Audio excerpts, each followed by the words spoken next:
उदालगुरि जिल्लानि रायजो राजाफोरनि थाखाय मोनसे गोजोनथाव खौरां लाबोदों धलापारा गामिया।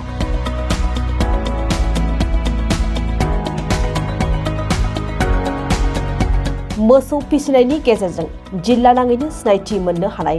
धलापारा गामिया बे खेबाव बेसेन नाङै देहानि फाहामथाय बादा खुंनो साखाफारा जादों।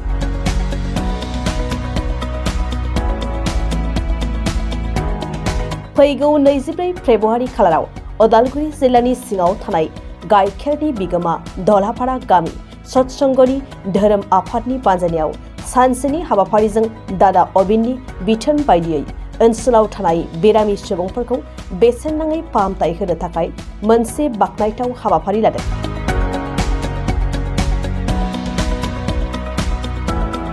मख'नो गोनांदि बे हाबाफारियाव गुबुन गुबुन बिफाननि गोजौ रोंगौथि गोनां देहा फाहामगिरिफ्रा बाहागो लाफैगोन होनना मिथिहोनायजों जिल्लानि सिङाव थानाय साफ्रोमबो रायजो राजाफ्रा राव धोरोम हारि बासियालासे बाहागो लाफैनो बानजायगिरिफ्रा खावलायहरो। जोङो गिबियावनो नोंथांमोननि चेनेलसिम जोबोद साबायखर थाबाय। जोंनि धलापारा गामियाव फैगौ सुनिबार फेब्रुवारि 24 तारिखआव multi speciality medical camp blessing by the फरम पुजपात अबिन दादा श्री अबिन दादानि आशीर्बादाव जों नैबे आयजनखौ लानाय जादों। दा बेनिखायनो दुलाराय जोंनि खाथि खालानि मानसि माहारि बा सुबुंखौनो होननांसिगोन जोङो बेवहाय राव हारि धोरोम बासियालासे गासैबो रायजो राजाफोरखौ फैनानै बेवहाय गावनि देहायाव एसे एनै बेमार थानायफोरखौ फ्रि अफ कस्टआवनो नायजानो हागोन। बेनिखायनो गासैबो रायजो राजाखौ लैहोर लैहोर फैनानै बेयाव हेफाजाब बा नायजाफैनो थाखाय आंनि गोसो गोरबोनिफ्राय खावलायहरनाय थाबाय। सरासनस्रायै नायनो थाङोब्ला बिदि फ्रि मेडिकेल केम्पखौ माहारि आफादफ्रा खालायनानै धोरोम आफादा खोब खम खालामनायखौ नुयो। दिनै सत्संगि धोरोम आफादनि मददजों नोंथांमोना दिनै खालामनो गिबि खेब जों बेखौनो ओरैबायदि जादों बेवहाय जोंनि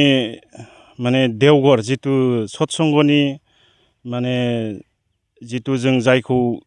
भगबान होननानै फोथायो बेनि जायगाया जाहैबाय देवघर बिहार माबायाव दङ। दा बेवहाय जोंनि गामिनिफ्राय 6-7 जनसो मानसि थांदोंमोन। बे थांनायाव जोंहा श्री अबिन दादाया जोंनि ओनसोलखौ सानहरनानै नायहरनानै बेवहाय मोनसे मेडिकेल केम्प बानायनांगौ बियो गोनांथार होननानै बिथोन हरदों। दा बेबायदियैनो थारिखबो खानाय जाबाय। दा नैबे फैबाय थानाय 24 तारिख सनिबार खालि बेखौ लानाय जादों। बै सानखालि जिथु समनि बेबायदि थिखानाय थागोन नामा? फुंबिलि बेसेबांनिफ्राय आरो बेलासिसिम बेसेबां? बेथ' जेनेबा डक्टरफ्रा फैबाय थानायाव एसे सम नांगोन। बे हिसाबै थिग बिसोरथ' होनदों 9टानिफ्राय 4टासिमहालागै नायनायनि थिरांथा लादों। थावनिया बबेयाव? थावनिया धलापारा नैबे जोंनि जायगा गामि। उदालगुरि ओनसोल बा उदालगुरिनि जिल्लानि गुबुन गुबुन जायगानि मानसिफ्रा फैनोब्ला बबे लामाजों फैनांगोन? बेखौ फैयोबा ओरै उदालगुरि जानानै फैयोबा गराइमारि दांदुफुर 2 नंगर माराबे जानानै फैनो हागोन। आरो रौता जानानै फैयोबा ओरै झारगाव इख्राबारि फैनो हागोन। आरो ओरै भैरबकुन्दथिंजायनिफ्राय फैयोबा बाहिनगाव जानानै मैथा सेन्टारखौ गाफैनांगोन। सानजौफुनि जानायनिबो बेबो जानायनिबो नंगौ। जों हायाबाबो मिरामिस बोथिसे ओंखाम रायजो राजाफोरनो जाहोहरनायनि बेबस्थाखौ लादों। बेयाव जिखिनि फ्रि मेडिकेल केम्पआव जाय बिथांमोना नायजागोन बिथांमोननो मुलिनि बेबस्था बा मा बेबस्था थागोन बायदि? आदसा बेवहाय बेमारखौ नायनानै ओरैनोथ' मुलिया थाखागोन, दावाइ थाखागोन। सोर पेसेन्टआ मा रोखोम जादों बेखिनिखौ डक्टरा थोजासे हरगोन। आरो उनफ्राव जाबावनांगौ जायोबा बे प्रेसक्रिपसननि थ्रुयै बायनानै जानांसिगोन। जिहेतु बेयो सानसेनि थाखायल'सो फ्रि औ सानसेनि थाखायल' दा बिनि उनाव सोरबाफोर जुदि बेरामा एसे गोरा बेरामफोर मोनोब्ला नंगौ बिथांमोनखौ गोजौ थाखोआव नायनायनि बेब'स्थाफोरबो बेब'स्थाया थागोन माने जोंहा सार डक्टरमोनहानो बिसोरो बे खोथाखौ बुंखादों माने जों सुलुद लानानै माने दाब दाब जायगानिथ' डक्टरफोरा दा बिथांमोननाव खबर लानो हागोन। बियो फ्रि जागोन ना बियो फ्रि जानाय नंलिया औ जिहेथु जोंनि नैबे जायगानियाल'सो फ्रि जागोन आरो रायजोफोरनिसिम माबाफोर खावलायो रायजोफोरखौ आं बेखौनो आंनि गोसो गोरबोनिफ्राय खावलायो जे ओइ दिना माने 24 तारिख सनिबार खालि बयबो माने गोसो गुदुं जानानै बा जों फैयोबानो जों मोनसे हेफाजाब बायदि मोनगोन आरो गाव गावनि देहाफोरखौ एसे नायनानै ला खारन जोङो बहाबा थांनोबा मोजां डक्टर गोजानाव होसोलांनांगौ जायो थाखा फैसा खरसनि खोथा दङ दा बेवहाय ओंखायनो खाथियावनो फैनाय समावनो बिथांमोनहा नायनानै लानो हागोन। फैगौ 24 अक्ट'खालि फ्रि मेडिकेल केम्प जागोननि सोमोन्दै आं बेखौनो बुंनो सानोदि जोंहा दलापारानि दादामोन माखासे देवघराव थांदोंमोन बिथांमोना गामिनि किसुमान हाबानि आरो बायदिसिना जेंनानि सोमोन्दै बुंथिदोंमोन बेबायदि बुंथिनाय समावनो जोंहा श्री श्री पुजनीय अबिन दादा जितु पन्च माने आचार्य पुरुषा गावनि स्वयं श्रीमुखजों खुगाजों बुंदोंदि नोंथांमोननि गामियाव गोबां बेराम दं बे बेरामखौ फोसाबनो थाखाय नोंसोरो फ्रि मेडिकेल केम्प खुं आरो डक्टरखौ बिथांमोना थांखिना बुंदोंदि दिगन्त बर' बिथाङा बर्थमान दा क'क्राझाराव मावो बिथाङा सासे भक्त डक्टर बेनिखायनो बिथाङा बेखौ मुं थांखिना बुंदों आरो बिथांनो दायित्व होदों आरो गाव मा बिभागनि डक्टरफोरखौ लाबोफाबावगोन नोंथाङा बेखौ बानजायनानै लांनो दाख्लि जोंनि उदालगुरिनिफ्राय आरो दलहापारानिफ्राय ज' उदालगुरिनि इनचार्ज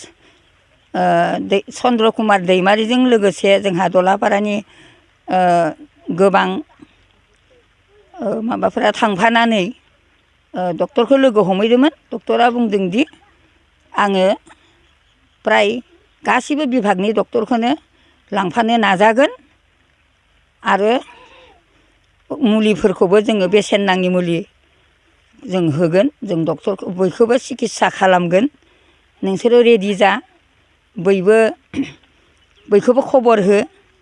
बेफोरबायदि होननानै बुंहरदोंनो दा से रोखोमै जोंहा दलापारानि दादामोननि नाजानायाव आरो उदालगुरिनिफ्रायबो हेफाजाब होनायाव दा खामानिया आवगायगासिनो दं नै बावथारला गाबोन सानसेल'थारसै गेजेराव सबनैयानो आरो बेखौ बेखेवनोबो जोंहा मंगलदै लकसभा समस्तिनि दिलीप सयखियाखौ हांख्रायदों जों आसा खालामदों बिथाङा फैनानै बेखौ बेखेवफैगोन आरो बेखेवफैनानै जोंनि बे जिथु मेडिकेल केम्प जागोनखौ मेहेर गोनां खालामनानै होफैगोन होनना सानदों दा जोंहा आसा बेनो लोंहोर बयबो फैनानै जेनेबा जाति भाषा बेफोरखौ नायाजासे धोरोम बेफोरखौ नायाजासे बयबो ज' फैनानै बेखौ बाहागो लाफैयोब्ला जों जोबोद गोजोनगोन आरो जोंहा जोंनि जिथु आसिरबाद हरनाय बे जाफुंसारगोन होननानै सानदों आरो होमबाना जों धन्य जागोन होननानै आं सानदों लोगोसे आं बेखौनो बुंबावोदि जों गोसो गोथारै हांख्रायहरोदि जोंखौ अननानै जोंनि जिथु जि मावफुंनो लादों बेखौ बयबो फैनानै जाफुंसार होफै आं बेखौनो बुंहरो बा मेसेज हरो गेजेराव आरो बारा दिन गैला सानसेल'सै दा दासिमाव बानजाय आफादा माबायदि प्रिपारेसनाव दंबाय दा बेखौथ' फ्राय प्रिपेरेसनखौ दा नुगासिनो दं जोंहा फ्राय बे आधानि बारा जाबायानो जितु पेन्डेलफोरनि खामानियाबो आरो जोंहा जितु नैबे जोंनाथ' सरकारिनि जेबो थाखा फैसा फैया जोङो गावनि गुरु भाइनि बा सत्संगिनि गेजेरावनो खांलायनानै खालामो नालाय दा जोंहा जितु जाय खांग्रा बिभाग बे दादामोना जोंहा न' थांनानै जायगा थांनानै बे हरनांगौ खेन्दाफोरनि सोमोन्दै बुंना फैदों आरो सिट कालेक्सन सिट हैना फैदों बे टाइम मथे फैगोन होननानै जों मिजिं थिदों आरो फ्राय खायसे खावसे मोननायफोरखौ खामानियाव बाहायग्रोनांगौ होनना खायसे होफैनाबो थांग्रोबाय आरो खावसेखौ बै जिथु उत्सब खालि फैखालि लाबोफागोन होननानै खोथा होदों आरो गुबैयै नैबे प्रि मेडिकेल केम्प औ प्रि मेडिकेल केम्प आरो लोगोसे जोंहा बेयाव औ सत्संग धोरोम आफादनि मेडिकेल केम्पआबो जागोन लोगोसे जोंहा कीर्तनबो जागोन खननाय आरिनाय आरो लोगोसे जोंहा बिथां श्री श्री पुजनीय अबिन्द दादायानो जिथु जोंहा माबा मोनसे सत्संग जाबा बाथ्रा फंनैसो बुंनाय आल'सना खालामनाय नेम दं नालाय बेखौ बिथाङानो बुंहरखादोंनो क'क्राझारनि दिपु ब्रह्म आरो अपु ब्रह्म बिसोरखौ थांखिना बुंखादोंनो बिथांमोना फैगोन जों बेखौ मिथिना मोन्दों आरो दा बेरामखौथ' गासिबो बेरामखौनो नायगोन होन्दों दा जोंना नैबे मामोना दलापारानि मामोना बे जोबोद खस्थ' खालामदों खस्थ' खालामनानै गामि जेनेबा दलापारि गामियावबो जोंहा मोननै दं नालाय जेनेबा सत्संगि आरो ब्रह्म बे ब्रह्मफोरनि न'आव बुंदों थारायबारि थुरिबारि गोथैबारि ओजोंहाय दान्दुफुर ओजोंहाय इख्राबारि ओरैहाय खायजामाथियाव जेनेबा बालापारा अन्थाइबारि हाजिरागाव आरो ओमफ्राय गरमारा आरो ओरै दान्दुफुर बेबायदिनो आरो नैबे दिनै बेलासि आरो गाबोन मा हाबावगोन बेबायदि गिदिंगोन आरो दादामोनाबो जेराव कालेकसन सिट हैनो थांदों बेयाव खोथाफोरखौ मोजां बुजायना गारबोदों लिंबोदों बेखिनियानो